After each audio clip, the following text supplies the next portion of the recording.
آل محمد كما باركت على إبراهيم وعلى آل إبراهيم إنك حميد مجيد اللهم إني أعوذ بك من شر لساني وشر سمعي وشر بصري وشر مني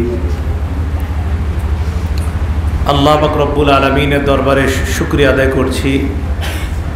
বাজিতপুরের উলামায়ে কেরামের তাদের ঐক্য পরিষদের পক্ষ থেকে মহতি মুবারক বরকতপূর্ণ এই মাহফিলের আয়োজন করা হয়েছে। বাদ মাগরিব আমার মাধ্যমেই এই অধিবেশনের সূচনা হলো। এর আগে উলামায়ে কেরাম এসেছেন, ইনশাল্লাহ আমার পরেই আমাদের প্রিয় ভাই হযরত মাওলানা মুফতি আলী হাসান। আমরা একটু হযরতকে রাস্তা করে দিই। হ্যাঁ, তো ইনশাল্লাহ কিছুক্ষণের মধ্যেই প্রিয় ভাই হযরত মাওলানা মুফতি আলী হাসান ওসামা ভাই উপস্থিত হবেন ইনশাআল্লাহ। আসছে, উনি আইসা গেছে, এখানে আছে, আসবে একটু পরে। খুব সংক্ষেপে আমরা কয়েকটি কথা শুনি। আমি যেই সূরাটি তেলাওয়াত করলাম, আশা করি আমার সামনে যারা আছেন এই সূরাটির সাথে সবার পরিচয় আছে, বেশিরভাগের মুখস্থ আছে আর সবার পরিচয় আছে। পরিচয় আছে কিভাবে? আমাদের ইমাম সাহেবরা সাধারণত এই সূরা বেশিরভাগ ক্ষেত্রে মাগরিব এশার নামাজে তেলাওয়াত করে। সূরার নাম সূরাতুত তিন। এই সূরার মধ্যে তিন সম্পর্কে আলোচনা আছে, এই জন্য ওই তিনের প্রতি লক্ষ্য রেখে এই সূরার নামকরণ করা হয়েছে সূরাতুত তিন। এই সূরার মধ্যে আল্লাহ পাক রব্বুল আলামিন চারটি কসম করে মানুষ যে শ্রেষ্ঠ, মানুষের বানানো, মানুষের আকৃতি, অঙ্গ প্রত্যঙ্গ, মানুষকে কত সুন্দরভাবে আল্লাহ বানিয়েছেন এই বিষয়ে আল্লাহ আলোচনা করেছেন। করার পরে আল্লাহ বলবেন এই সুন্দর মানুষকে আবার আমি নিচু বানায়া দিই। নিচু বানাবো তাদেরকে যারা ঈমান হারা, আর তাদেরকে আমি নিচু বানাবো না যারা ঈমান এবং নেক আমলওয়ালা। বাস এটাই সূরার বিষয়বস্তু। সহিহ বুখারীর বর্ণনা 767 নম্বর হাদিস, 767।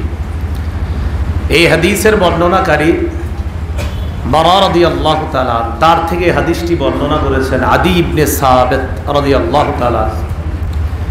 তিনি বলেন সামিআতুল বারা, নবীর সাহাবী বারা রাদিয়াল্লাহু তাআলা আনহুকে আমি বলতে শুনেছি আন্না রাসূলুল্লাহ সাল্লাল্লাহু আলাইহি সাল্লাম কানা ফি সফর। রাসূলুল্লাহ সাল্লাল্লাহু আলাইহি সাল্লাম এক সফরে ছিলেন। ফাকারা ফিল ইশা'i ফি ইহদা রাকআতাইন বিত-তিন ওয়াজ-যাইতুন। রাসূলুল্লাহ সাল্লাল্লাহু আলাইহি সাল্লাম এশার নামাজের দুই রাকাতের কোন এক রাকাতের মধ্যে ওয়াত-তিন ওয়াজ-যাইতুন এই সূরাটি তেলাওয়াত করছেন। সহিহ বুখারীর 769 নম্বর হাদিসের বর্ণনা, একই সাহাবী থেকে বর্ণনা, বারা রাদিয়াল্লাহু তাআলা, তার থেকে বর্ণনা করেছেন আদি ইবনে সাবিত। হযরত বারা বলেন সামিআতুন নবিয়্য সাল্লাল্লাহু আলাইহি সাল্লাম ইয়াকরাউ, আমি রাসূলুল্লাহ সাল্লাল্লাহু আলাইহি সাল্লামকে পড়তে শুনেছি ওয়াত-তিন ওয়াজ-যাইতুন ফিল ইশা'i। আমি রাসূলুল্লাহ সাল্লাল্লাহু আলাইহি সাল্লামকে এশার নামাজে ওয়াত-তিন ওয়াজ-যাইতুন এই সূরাটি তেলাওয়াত করতে শুনেছি। মা সামিআতু আহাদান আহসানা সাওতাম মিনহু আও কিরাআতান, নবীর চাইতে সুন্দর মিষ্টি আওয়াজ, উত্তম আওয়াজ আর এত সুন্দর তেলাওয়াত আমি জীবনেও আর কারো কাছ থেকে শুনিনি। তো যাই হোক, এশার নামাজের দুই রাকাতের যে কোনো এক রাকাতে ওয়াত-তিন সূরাটা রাসূল সাল্লাল্লাহু আলাইহি সাল্লাম তেলাওয়াত করেছেন, এটা আমরা হাদিস থেকে জানলাম। এবার সূরার আলোচনার মধ্যে আমরা ঢুকে যাই। আল্লাহ বলেন ওয়াত-তিন, তিনের কসম। আপনারা আসমানে কোনো আওয়াজ হইলে এদিক সেদিক তাকায় না, কারণ আপনাদের উপরে বৃষ্টি পড়বে না এটা নিশ্চিত। এখানেই তাকান, মাঠে হইলে তাকাইলে ঠিক ছিল। হঠাৎ আসমান ডাক দিছে, কয়েকজন তাকাইছে, উপরে তো আপনার ছাদ, টেনশন নাই। যাই হোক, মানে আপনাদের অনেকের ধারণা যে মাঠে বসে আছি কিনা। বাহিরে যারা তারা বৃষ্টিতে হয়তো ভিজে যাবে, এখানে আমরা ইনশাল্লাহ বৃষ্টিতে ভিজব না। তো আমরা আলোচনায় ঢুকে যাই। আল্লাহ বলেন তিন, তিনের শপথ। তিন দ্বারা উদ্দেশ্য হলো কালচে এক ধরনের ফল, দেখতে ডুমুরের মতো, অনেক মিষ্টি। এটা হলো তিন, যেটাকে আমরা তিন ফল হিসাবে চিনি। এটার একটা অনুবাদ আমরা করতে পারি আঞ্জির। কি? আঞ্জির। ওয়াজ্জাইতুন, জাইতুনের শপথ। যে জাইতুনের তেলের কথা আমরা শুনি, জাইতুনের শপথ। ইংরেজি অনুবাদকরা এটার অনুবাদ করেছেন অলিভ, অলিভের শপথ। আপনারা বাজার থেকে কিনেন অলিভ অয়েল। তো যাই হোক, আল্লাহ বলেন জাইতুন, জাইতুনের শপথ। এক নাম্বার তিনের শপথ, এরপরে বললেন জাইতুনের শপথ। মনে রাখতে হবে এই তিন আর জাইতুন এটা ফলন হয় বেশি ফিলিস্তিন এবং শামে। ফিলিস্তিন এবং শামের দিকে আল্লাহ ইঙ্গিত করেছেন তিন ও জাইতুন দ্বারা। ফিলিস্তিন এবং শাম দ্বারা আল্লাহর উদ্দেশ্য হলো ঈসা আলাইহিস সালাতু ওয়াস সালাম।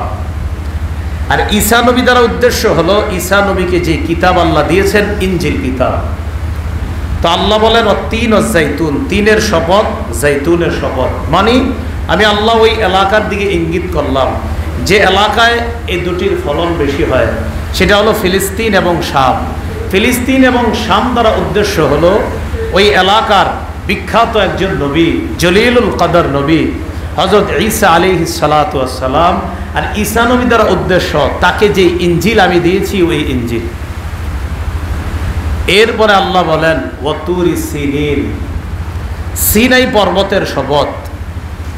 সিনাই পর্বত দ্বারা উদ্দেশ্য হলো ওই পাহাড় আল্লাযী কাল্লামাল্লাহু বিহি ফিহি মূসা তাকলিমা, যেই পাহাড়ের উপরে উঠে মূসা আলাইহিস সালাম আল্লাহর সাথে কথা বলতেন।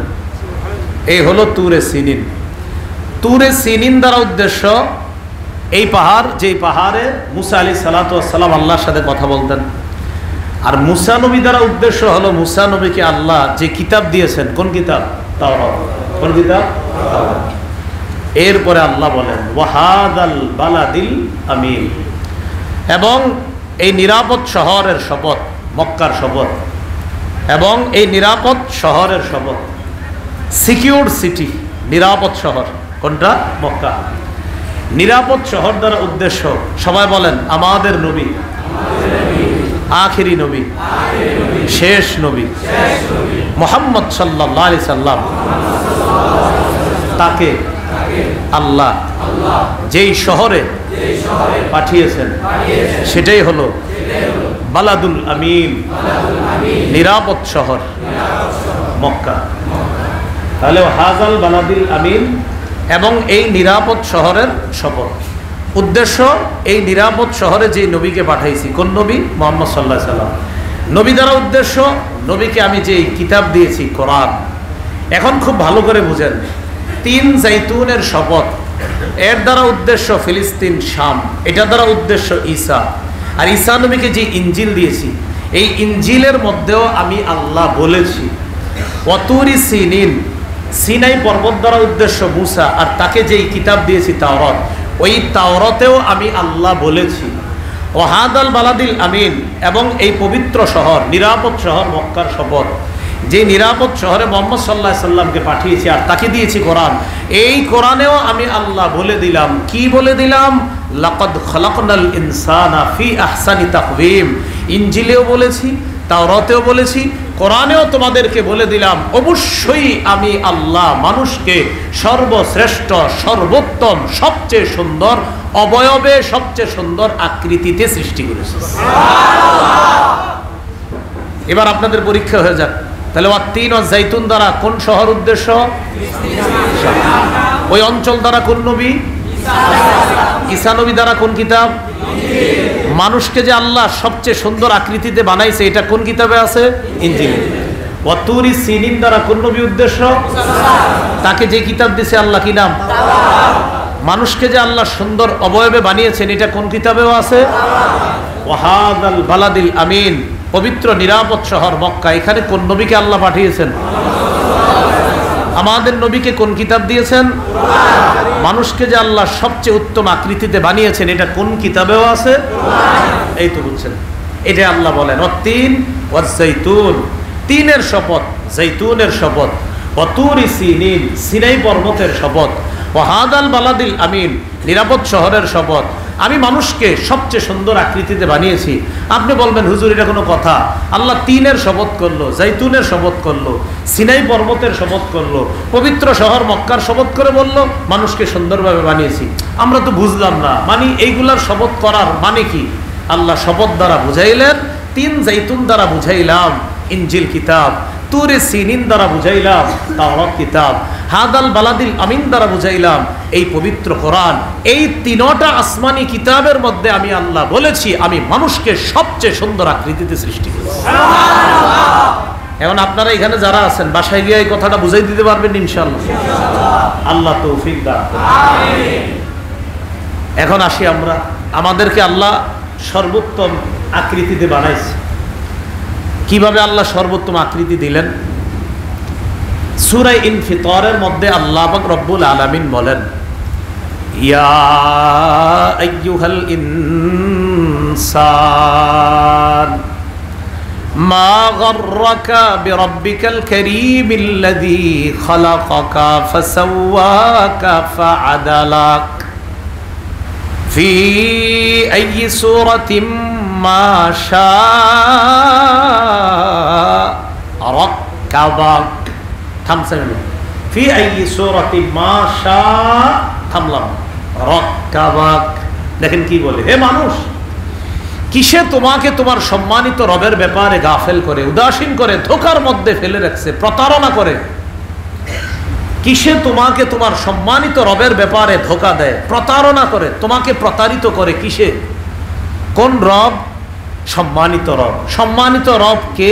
আল্লাহ বলেন আল্লাযী খালাকাকা, যিনি তোমাকে সৃষ্টি করেছেন, ফাসাওয়াকা, তোমাকে সুগঠিত করেছেন, ফাআদালাক, তোমাকে সুষম করেছেন। যেখানে নাক কান চোখ দেওয়ার দরকার ঠিক সেখানেই রব মায়া করে তোমাকে দিয়েছেন।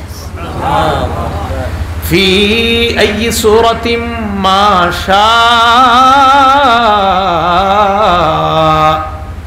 আল্লাহ যেভাবে যেই আকৃতিতে ইচ্ছা, রাক্কাবাকা, তোমাকে কত সুন্দরভাবে আল্লাহ গঠন করেছেন। এবার মন থেকে একবার বলেন না আলহামদুলিল্লাহ। তাহলে সবচেয়ে সুন্দর আকৃতিতে মানুষকে বানিয়েছেন কে? এবার আমরা পিছনে চলে যাই, কিভাবে বানাইছে? আমরা কি ছিলাম? বলেন কিছুই না। বলেন আমরা কি ছিলাম? কিছুই না। দলিল 29 নম্বর পারা, 21 নম্বর পৃষ্ঠা। 29 পারার পৃষ্ঠা কিন্তু মোট 24টা। এই 29 নম্বর পারার 21 নম্বর পৃষ্ঠা, সূরা দাহারের 1 নম্বর আয়াতে আল্লাহ বলেন, হাল আতা আলাল ইনসানি হিনুম মিনাদ দাহরি লাম ইয়াকুন শাইআম মাযকুরা।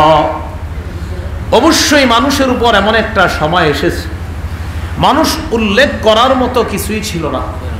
মানুষের উপর এমন একটা সময় অতিবাহিত হয়েছে, মানুষ উল্লেখ করার মতো কিছুই ছিল না। তো জবাব দেন, আমরা কি ছিলাম? কিছু না থেকে এবার আমরা কি হইলাম? বলেন দুর্বল অবস্থায় আসছি। বলেন কি অবস্থা? এই দুর্বল অবস্থা থেকে আমাদেরকে আল্লাহ শক্তিশালী বানাইছে। শক্তিশালী বানানোর পর আবার দুর্বল, দুর্বল বানানোর পর বৃদ্ধ, বৃদ্ধ বানানোর পর আল্লাহ চাইলে যতদিন বাঁচবো এরপর মৃত্যু দিবেন। 21 নম্বর পারা 9 নম্বর পৃষ্ঠা, সূরা রুমের 54 নম্বর আয়াতে আল্লাহ বলেন, আল্লাহুল্লাযী খালাকাকুম মিন দুফিন সুম্মা জাআলা মিন বা'দি দুফিন কুওয়া সুম্মা জাআলা মিন বা'দি কুওয়াতিন দুফাও ওয়া শাইবা। আল্লাহ ওই সত্তা যিনি তোমাদেরকে সৃষ্টি করেছেন দুর্বল অবস্থা থেকে। এবার আপনাদের কাছে প্রশ্ন করি, দুর্বল অবস্থার আগে জানি আমরা কি ছিলাম? কিছুই না। এবার আল্লাহ বলেন, আল্লাহ তোমাদেরকে দুর্বল অবস্থা থেকে সৃষ্টি করেছেন, অতঃপর দুর্বল অবস্থা থেকে শক্তিশালী করেছেন। সুম্মা জাআলা মিন বাদি কুওয়াতিন দুফা ওয়া শাইবা অতঃপর শক্তিশালী অবস্থার পর আবার তোমাদেরকে দুর্বল অবস্থায় আল্লাহ নিয়ে যাবেন, এরপর আবার বৃদ্ধ বানিয়ে দিবেন, এরপর আল্লাহ চায় যদি আরো কিছুদিন বাঁচবা, এরপর মৃত্যুবরণ করবা। এটাই হলো জীবন। তাহলে বলেন, দুর্বল অবস্থার আগে কি ছিলাম? আল্লাহ আমাদেরকে এই কথাগুলো বোঝার তৌফিক দান করুন। এবার দেখেন দুর্বল অবস্থা থেকে কেমনে বানাইছে আল্লাহ। 17 পারা 11 নম্বর পৃষ্ঠা সূরা হজ 5 নম্বর আয়াতে আল্লাহ বলেন, ইয়া আইয়ুহান নাসু ইন কুনতুম ফি রাইবিম মিনাল বাস। হে মানুষ, তোমরা যদি পুনরুত্থানের ব্যাপারে সন্দিহান হও, ফাইন্না খালাকনাকুম মিন তুরাব। জেনে রেখো আমি তোমাদেরকে মাটি থেকে সৃষ্টি করেছি। এখানে একটু বুঝার আছে। আচ্ছা, আল্লাহ কি বললেন? যদি পুনরুত্থানের ব্যাপারে সন্দিহান হও, জেনে রাখো তোমাদেরকে কি থেকে সৃষ্টি করেছি? পুনরুত্থানের সাথে মাটির কি সম্পর্ক? কাফেররা বলতো, আইদা মিতনা ওয়া কুন্না তুরাবা ওয়া ইযামা আইন্না লামাবউসুন। আচ্ছা, আমরা যদি মৃত্যুবরণ করি, এরপর যখন মাটি হয়ে যাব, এরপর যখন হাড্ডিতে পরিণত হব, আবার কি আমাদেরকে পুনরুত্থান করা হবে? থুর, এগুলা ফাও কথা। বলেন নাউজুবিল্লাহ। এগুলা কাফেররা কয়। মাটি হয়ে গেলে আবার কিভাবে পুনরুত্থান করবে? আল্লাহ জবাব দিয়ে দিলেন, তোমরা যে দুনিয়াতে আসো, তোমাদেরকে তো বানাইছি মাটি দিয়ে। বলেন, আমরা যে আসি আমাদেরকে কি দিয়ে বানাইছি? মাটি দিয়ে। এটা কিভাবে সুন্দরভাবে বুঝবেন? আপনি একটু সামনে আসেন। হুজুরের মুরব্বী মানুষ তো, আপনার সামনে দেখেন, এই দেখেন, ওনারে আমি বলতেছি, উনি আমারে বলতেছে, আচ্ছা আমি মাটি হয়ে গেলে কি আল্লাহ আবার পুনরুত্থান করবে? তো ওনারে আমি জবাব দিলাম, এই মেয়ে আপনি দুনিয়াতে আসেন কিসের? মাটির। বলেন কিসের আছেন? তো তুমি তো দুনিয়াতে বসবাস করতেছো মাটির। তুমি যে আমার সাথে কথা বলতেছো, এই তো তুমি মাটির তৈরি। তো মাটির তৈরি মানুষ কেমনে কও মাটি হইলে আবার কিভাবে বানাবে? আসি কিসের? আরে আসি কিসের? আমি কথা বলতেছি, আমি কিসের তৈরি? আপনারা বৈশা রয়েছেন, আসেন কিসের? আপনারাই বললেন মাটি হইলে আবার কিভাবে বানাবে? আল্লাহ কয়, তো তুম করে বানাইছি কেমনে? মাটি হইলে কিভাবে বানাবে? আল্লাহ কয়, তো আসো কিসের? আবার দেখেন, কাফেররা কয় মাটি হলে কিভাবে বানাবে? আমরা জবাব দিই, আসি কিসের? অতএব যাবো কিসের নিচে? আবার হব কিসের? তো আল্লাহ বলেন আসো মাটির, আবার প্রশ্ন করো মাটি হইলে কিভাবে পুনরুত্থান করবে? তাহলে মাটির তৈরি মানুষ হয়ে আবার প্রশ্ন উঠায় যে মাটি হইলে আবার কিভাবে পুনরুত্থান করবে? আল্লাহ কয়, আসই তো মাটির, আবার প্রশ্ন উঠাও কিভাবে, যে তোমাকে আমি কিভাবে মাটি থেকে সৃষ্টি করব? তাহলে কোনো নাস্তিক যদি আমাদেরকে বলে, আপনাদেরকে বলে, এই মুমিনরা মাটি হয়ে গেলে আবার কিভাবে পুনরুত্থান হবে? তোর এগুলা ফাও কথা। জবাবে নাস্তিককে কি বলবো? তুমি আসো কিসের? তো মাটির তৈরি হয়ে আবার এই প্রশ্ন তুমি কিভাবে করো, যে মাটি হইলে আবার কিভাবে পুনরুত্থান করবে? পারবেননি বলতে ইনশাআল্লাহ? এটা আল্লাহ বলেন, যদি পুনরুত্থানের ব্যাপারে সন্দিহান হও, ফাইন্না খালাকনাকুম মিন তুরাব। আমি তোমাদেরকে সৃষ্টি করেছি মাটি থেকে। এরপর কিভাবে করলাম? সুম্মা মিন নুতফা, শুক্রবিন্দু থেকে। শুক্রবিন্দুটা কি? এটার মধ্যে ফেরেশতার মাধ্যমে আল্লাহ মাটির একটা প্রলেপ দিয়ে দেয়। এরপর আল্লাহ এটাকে সুম্মা মিন আলাকা, জমাট রক্ত বানায়। সুম্মা মিন মুদগা, জমাট রক্ত থেকে এরপর মাংসপিণ্ড, মুখাল্লাকা। আমি আল্লাহ চাইলে মাংসপিণ্ডটা একটা আকৃতি গঠন হবে এটার।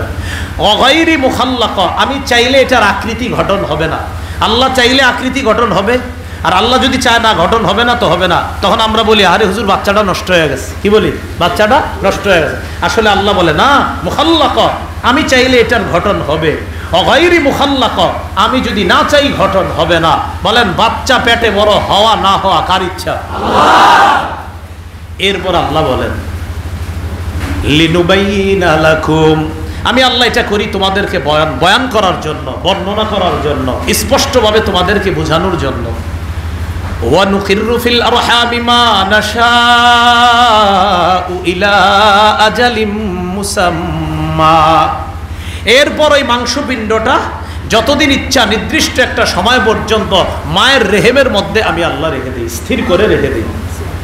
আমি যতদিন চাই সেখানে থাকবে। 6 মাস কমপক্ষে, হ্যাঁ, 7 মাস, 8 মাস, 9 মাস, 10 মাস, 10 দিন, 11 মাস, 12 মাস, 13 মাস, আমার জানা মতে 14 মাস আছে।